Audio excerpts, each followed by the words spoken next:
I've been trying to hold off on recommending a Bergman film, but I'm gonna pull the lid off now and do a Bergman. I haven't seen that many Bergman films. Have you seen a lot of Bergman films? I don't think I've seen any. Did he do the Oh, Seventh okay. Seal? Is that right? Yeah, yeah. Yeah, I haven't seen any. So tell me which one to watch. My favorite one of the 4 or 5 I've seen is Smultronstället. It's probably my favorite. It's called Wild Strawberries in English. It's the I've English heard about title. it, yeah. Yeah, it's from '57, and it's Wow. black and white. It's about a professor who's really old. I think he's probably 80s or 70s or 80s, and he's played by Victor Sjöström, and he's gonna go to Lund, where I am right now in my parents' house. He's gonna go to Lund, where they have a big university, and get sort of like a sort of honor professor thing. I don't know what it's called in English.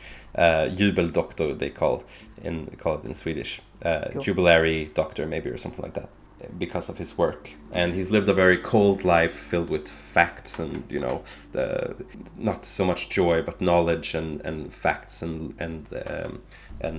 research and writing, boring stuff. And now he has to go down to Lund. He drives a car together with his niece, I think it is, or no, it's his daughter-in-law, and she decides to go with him.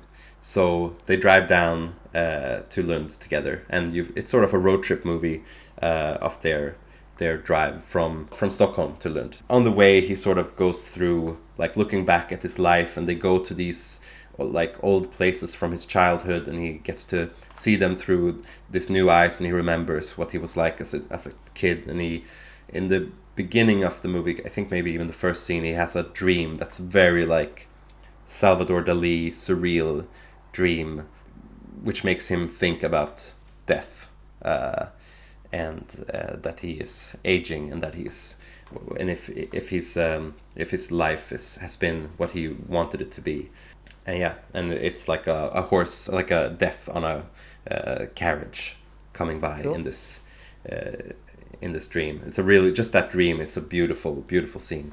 And then he starts thinking about, like, oh, death is coming up. Am I happy with my life? Now I'm going to get this honorable sort of award. He starts to think if his life was what he wanted it to be, and if he's lost that innocence and that thing from his childhood that he had. It was a long time since I watched it, but it's a really beautiful film. How does he go about, if he decides to regain that, how does he do that? Do they go on some sort of quest together to re-find that, or not so much? Is it more like kind of a dialogue film?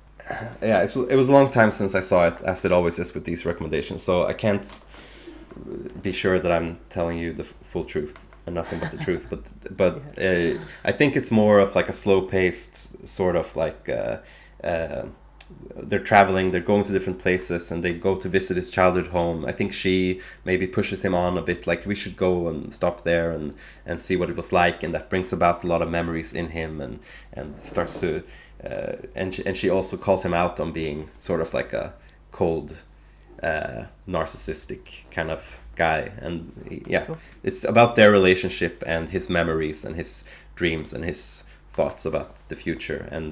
But it's really, really beautiful. And if you want to watch an Ingmar Bergman film that's not Seventh Seal, or then this is a good one to start with. But I'll probably talk about Seventh Seal in another episode, because that's also really good.